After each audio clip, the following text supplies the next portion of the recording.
Okay, so good morning. My name is Elena Capasso. I'm the Rhode Island Small Business Development Center's Training and Marketing Coordinator.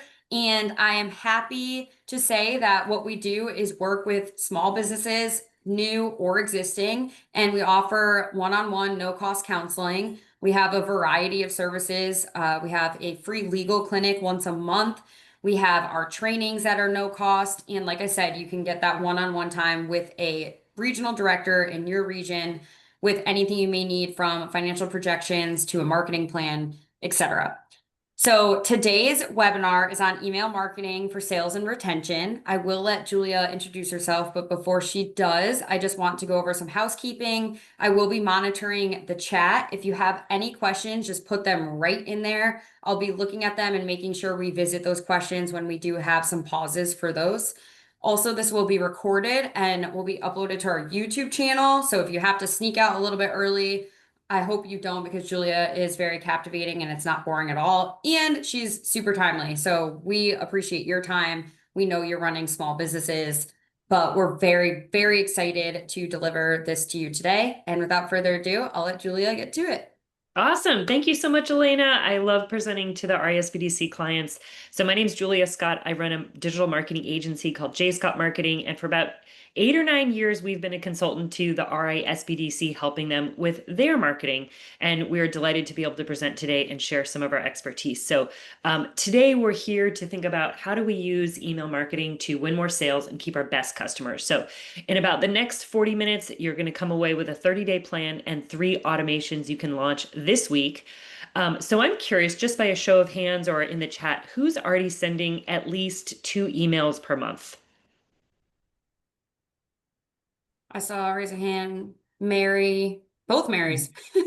Oh, we have Okay, three Mary's Marys got it on. going on. Awesome. Anybody else sending a few emails every month?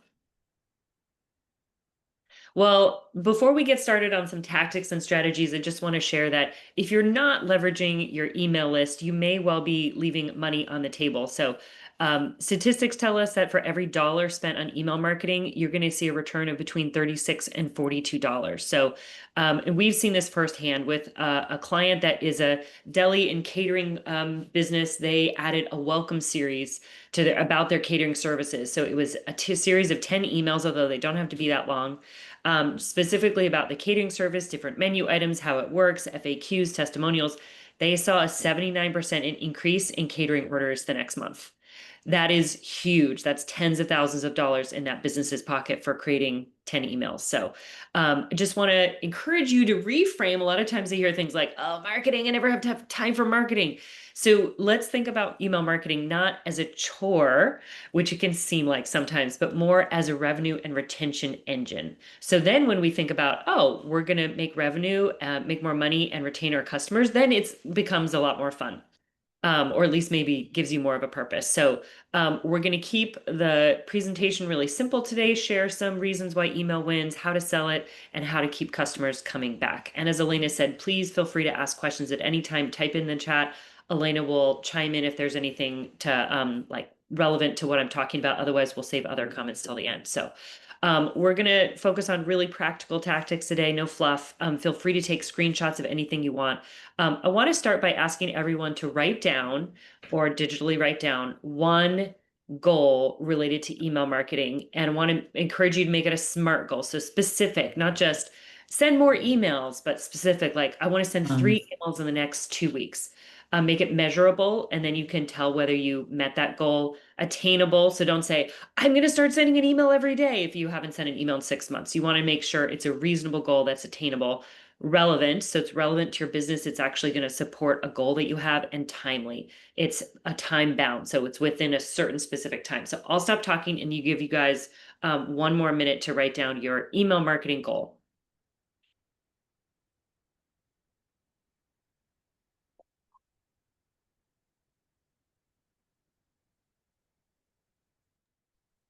Awesome. And while you're writing down your goal, I am just going to pop in a poll question. If you can answer, that would be lovely. Thank you all.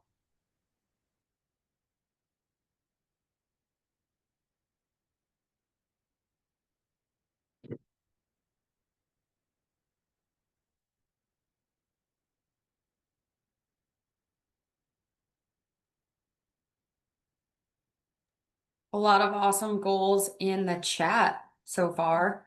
Oh, nice. Elena, can you share some of them? Absolutely. So Anya's goal is to be able to send 1 to 2 emails a month that highlight Crestar's people-centric friendly atmosphere. Oh, I like that's specific. It's timely. It sounds attainable, relevant. Nice job. Kaylee would love to increase their click-through rate for customer emails. So let's think about how much we want to increase by 1%, 10%, and over what time period. Is this a goal you want to increase over 6 months? So maybe shorter. Let's add some details there to make it more of a SMART goal. Beautiful. Alicia's goal is to come up with fresh ideas that will have clients look more. That's a really great inspiration. I Good love the idea. Yeah, fresh ideas. Yeah. Yeah, I'd love to hear more details about that too. Like, how soon will you hold yourself accountable to send an email campaign with a fresh idea?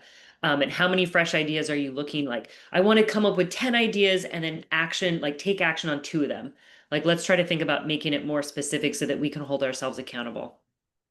So awesome. I'm sure there's some really great goals more. Let's keep moving just so we keep on our time schedule. And like I said, we are going to have a 30-day challenge and a checklist for you related to your email marketing at the end. So stay with us. There's some goodies coming. So I want to, before we get started, I think you guys are all here really interested in email marketing and already sold, but I do hear pretty often like, why would we invest in email marketing? Like nobody checks their email. There's just so much spam. But the reality is that email marketing, there's 4.5 billion people who check their email daily across the world. That's actually 99% of people who have email check their email daily. 19% of people check their email 20 times a day or more, which is insane, right? How many people have already checked their email 5 times today? I'm guessing all of us, right? And it's also very popular with brands. 90% of brands prefer to contact their customers by email. So it is very common, but that's because it's effective. So if you think about owning your list versus having to purchase a list, so it matters for a small business because, in my 10 years of running my digital marketing agency, I have yet to come across a business owner that says, we have an unlimited marketing budget, right? It's just not the reality. Everybody has limitations. So when you build an email list, and we're going to give you some ideas about how to do that, this is a really high quality asset, but it's one you own. You don't have to pay to email those people, except for maybe if you have like a subscription in Constant Contact or MailChimp. But those emails are what we call an owned asset. You own them, as opposed to advertising or sponsorships. You have to pay every time you want those ads or sponsorships to go live. So that's a paid asset that you have to keep paying for over and over again. So relatively low cost, a lot of control. You can control who's on the list, if you segment it, how often you send them to, what kind of content you send to. You control all of the messaging, all of the visuals, all of the words. It is 100% your brand and you're in control. And because it's digital, you can measure the impact. You get this instant feedback loop, open, clicks, revenue, unlike print or billboards where you're getting the visibility, but did anybody pick up the phone or make a purchase because they saw that ad? Probably, but we don't know. We don't have any way to measure. So, one tip is that most emails get read within an hour or 2 of when you send it. So there is an immediate impact, and you will see, that immediate impact in your sales or in your traffic. And it's also a really good reason to test the send times and find the optimal send times for your business. We typically find that sending an email so that it lands before the person checks their email in the morning. And how many of us roll out of bed and check our email, before we even had breakfast or a cup of coffee? So some people do send their emails quite early. We've just been talking with a client that wants to send it at 10 a.m. because they don't want to compete with that morning rush hour email. So there's different strategies depending on your tool, email marketing tool you're using. There is options to do A/B testing or have the algorithm send it at an optimal time. Okay, so we know now, I think we can all agree that email is very powerful. So let's get more of the right people on your list. So building your list comes down to really focusing on smart growth and building a quality list instead of building a big list, right? You could buy emails all day long and the quality of that list is going to be pretty darn poor. And we've seen that with clients where we've had to buy a list. the open rates are significantly lower, not all the time, but some of the best ways to capture emails from people who are actually interested in doing business with you, pop-ups on websites, those actually do still work, especially if you're giving something in return, like a significant offer. Maybe it's a resource or a guide or your best tips or, some content that you have that's very popular and desirable. You'll get a good number of signups that way. Events, people could sign up in store. You'll see that still, by the cash register, sometimes people have the list. Generally, if you pay by credit card, which most of us do, the store will capture your email in their POS, their point of sale system. And so you'll get emails from them. I'm sure we've all seen that. Like, I didn't sign up for that email list, but I did buy shoes from them last week. Okay, now I know I'm getting their emails.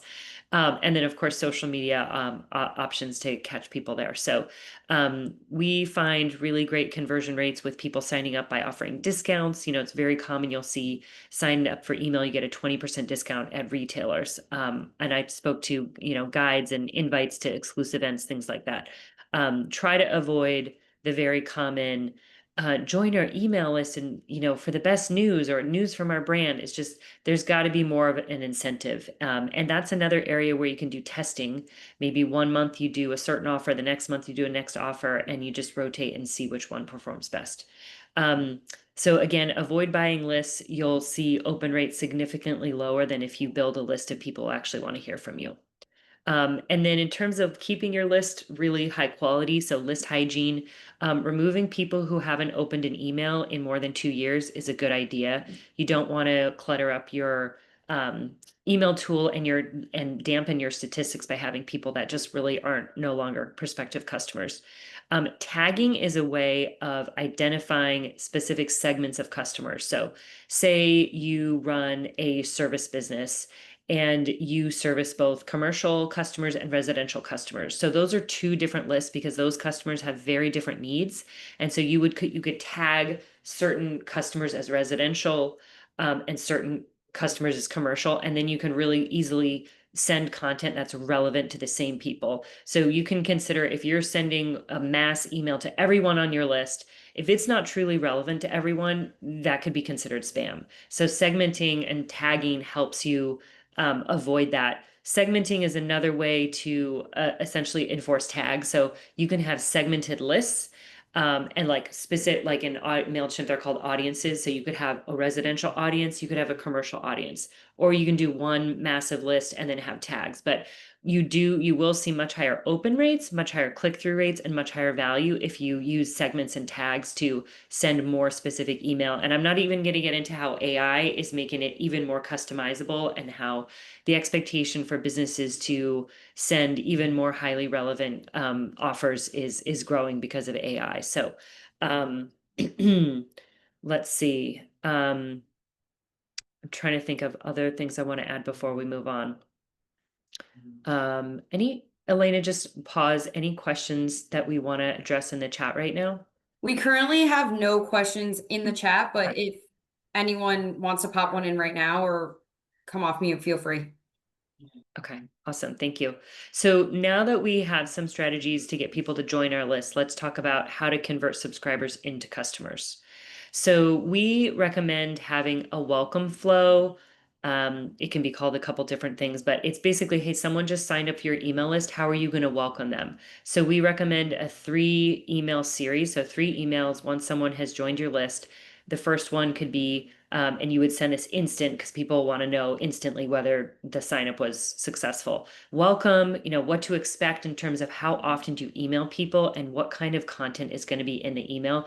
Customers really want to know what to expect from you. So don't leave them hanging. Let them know how often you're going to hear from them.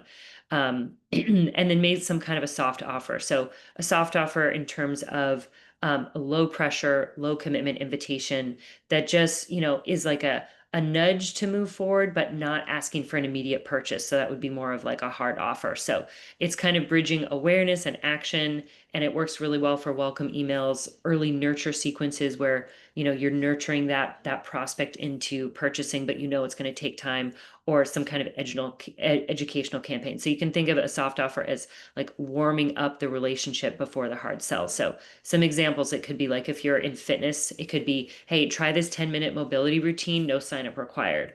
Or check out our customer favorites, right? You're asking them to take action, but it's not a purchase. Okay, so that would be your first email in the welcome series. The second email could be your best sellers or a case study, testimonials, and then a third email could be some kind of time limited incentive, or like have a booking CTA. So have an offer that's going to expire, or a coupon that's going to be expire, with a really clear button to make it easy for people to take action. So it could be something like, our new fall menu is here. We're using a hero image, and then the CTA could be like, reserve a table. And then you could sort of build from there. So sales really matter, but the margins really grow when we retain customers. So remember that it's easier to sell to an existing client than to sell to a new client, right? People who have already bought from us already know what they're getting. They know the value proposition. It's much easier to turn them into a repeat customer than to convert a totally new customer. And we talked about how quickly how many people open your email within the first hour. So you want to really time it correctly. And then in terms of like a winning structure, people often ask us like, what should be in my email? How long should it be? Really great questions. The most important thing, and you probably want to spend more time on this than you think, is your subject line. Because if people don't open the email, they're not going to see how amazing it is inside. So you've got to have a really snazzy subject line. Recommend using at least one emoji. And just think about, in the email itself, one message, really focused, one CTA. We see this all the time. People will say like, well, but I want them to follow me on Instagram too, but I want them to make a purchase, but I want them to read this article. Like, no, no, no, no. Your top priority, I'm guessing, is for them to make a purchase. So just remove those other distractions, because that's really what they become. And then in terms of mobile first design, you can assume that more than half of your subscribers are reading your emails on their mobile phone. So you may be working on your campaign on a desktop, but make sure to test it and maybe even open it on your own mobile phone, so you can make sure it's a really good experience and it's not going to look all funky. Okay, so let's talk about retention. So it's pretty incredible to think about. If you can boost your retention by 5%, you can increase your profit by 25 to 95%. I mean, it's unreal. So this has to do with segmenting smartly. So think about your new customers that are maybe getting that welcome series, your loyal people who purchase regularly, and then your lapsed customers. How do you re-engage those types of folks? So these are really 3 different types of customers that you want to focus on retaining with different strategies. So you can think about making offers and sending content to them based on certain products that they purchase, or maybe that they don't purchase, the type of purchase they're making, or location where they're based. And then some email ideas are, people love being rewarded for their loyalty and getting the inside information, maybe getting the sale coupon ahead of time. Their anniversaries, it feels really special to remember, oh my gosh, it's been 3 years since I first bought my, mood ring, or whatever the product might be. In terms of lapsed customers, we miss you type emails, offering, giving some incentive for people to come back is a really great way to re-engage customers. And then, of course, the email's got to be really helpful. So it's got to have either some kind of offer that's going to be valuable, or some kind of information that's truly useful to your customers. Maybe it's some insider stories or things like that. So if you think about the life cycle of your customer via email, you're going to have the onboarding, right? They've just joined your list. You're going to welcome and nurture them. Then warming up that relationship through nurture series, ongoing consistent email campaigns, and then going from repeat purchases to your VIP customers, your most loyal customers. So for example, for a service business, maybe after a roof inspection, you would send out a seasonal maintenance checklist and a reminder to book their spring inspection slot. And then a VIP segment could get early access. This is an example for retail, like your VIP email subscribers could get early access to a new clothing drop, and you could see the average order value rise without extra discounting, just because you gave them that early access. They feel really special, and they want to make a purchase before it sells out.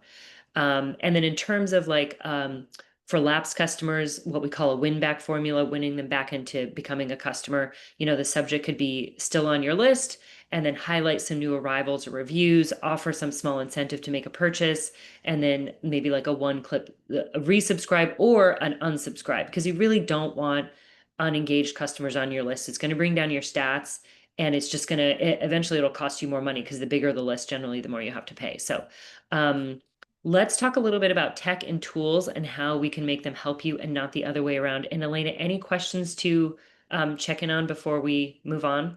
Yes, we have a few. So Jay Sim said, where can I learn more about segments and tags?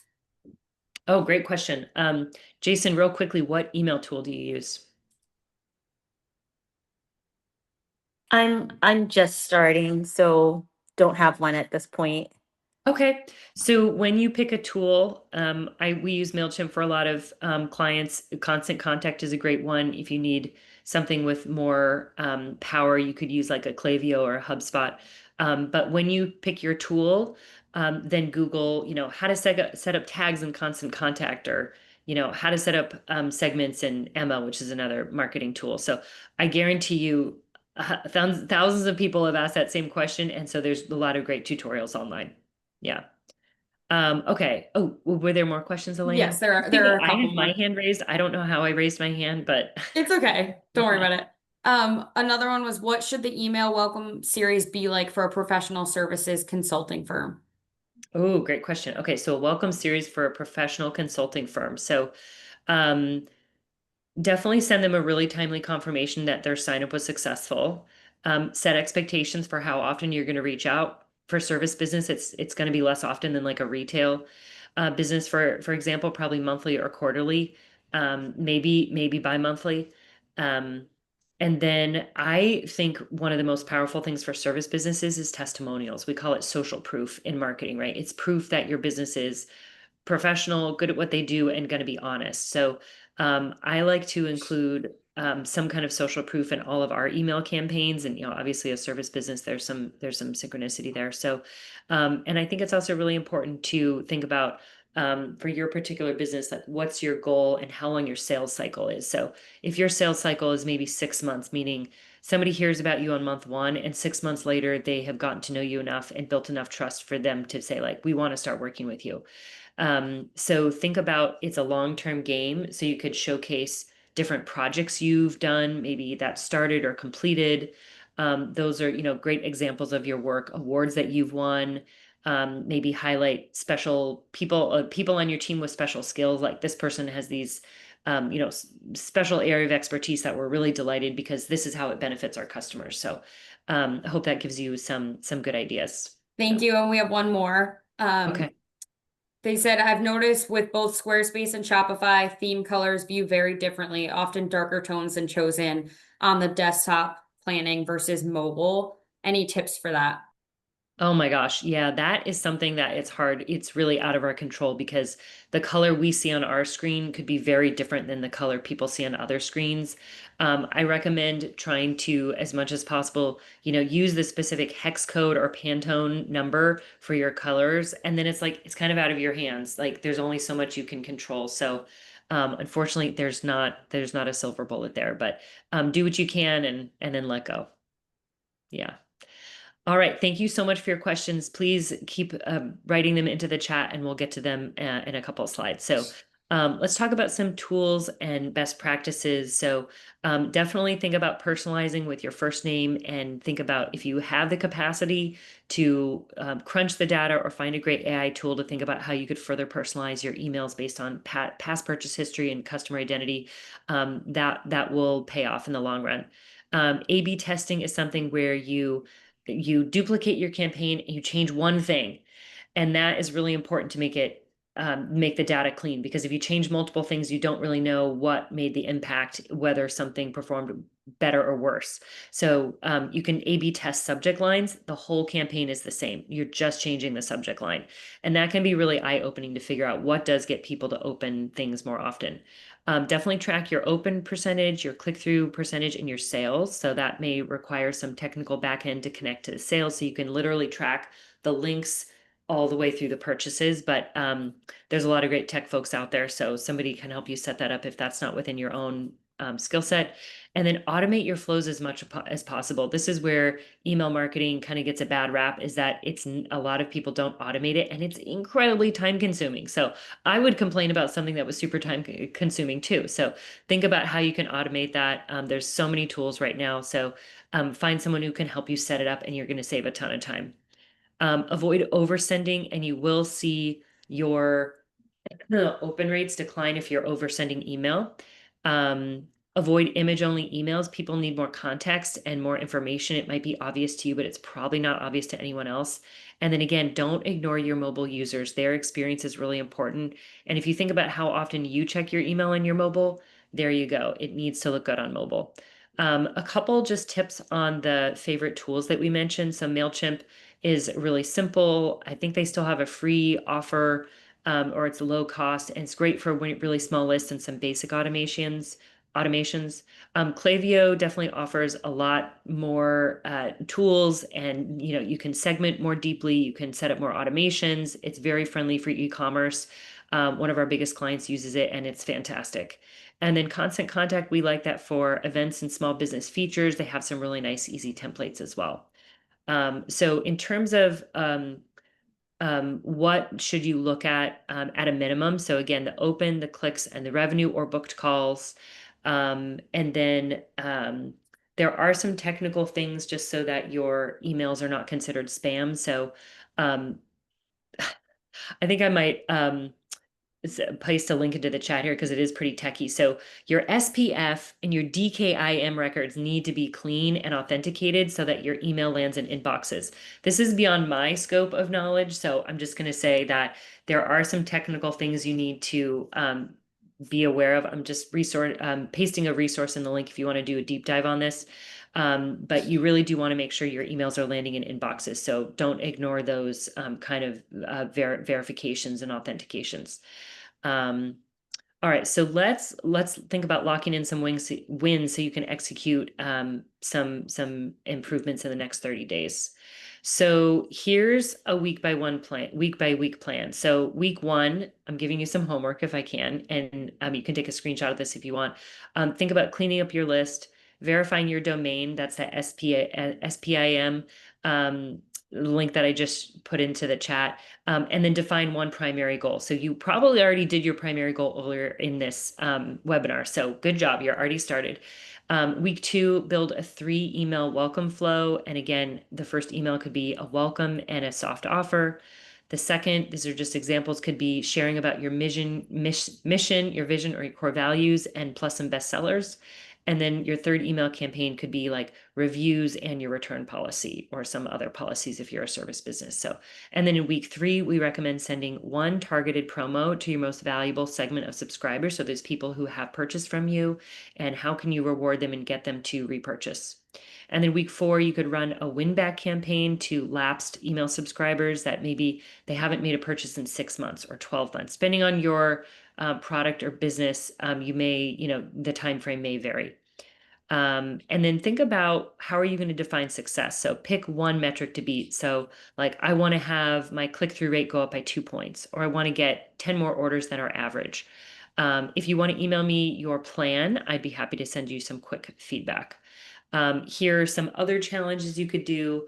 So in the next 30 days, I challenge you to audit your list, launch one automation, that could be the welcome flow, and set one retention campaign up. All right.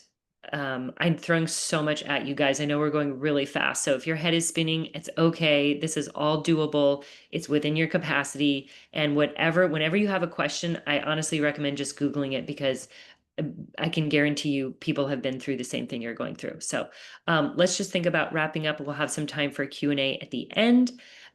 So just really want to reiterate the value, the ROI, the return on investment of owning a really high quality email list. It is worth investing in. And so try to give people opportunities to join it very often. So you control the email, and it scales with you as your business does. You could think of it as potentially your most profitable marketing channel. And that's partly because you can measure the ROI from it if you set up the tech right.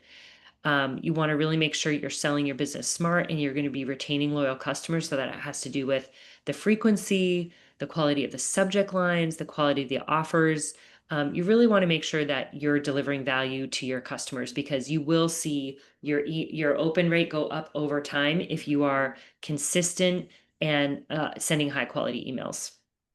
So these small changes can make a really big impact in your revenue. Just keep that in mind, that you could see an increase in revenue after you send your first campaign. That's how automated, that's how quick it is.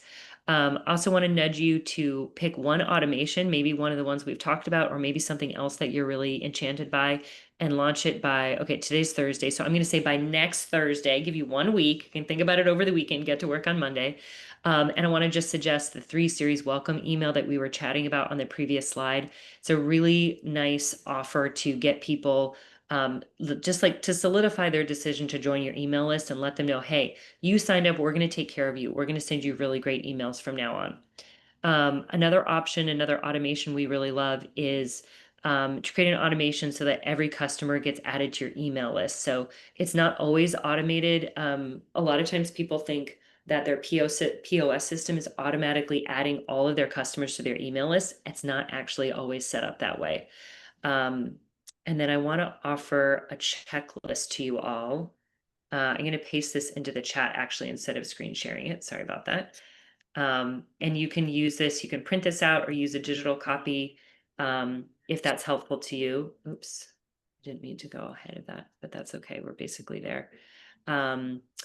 I definitely encourage you to use this checklist, and feel free to follow up. So we have a little bit of time for more Q&A. You can drop them into the chat or unmute yourself, and maybe you're thinking about how often should you send emails, or what's a good open rate.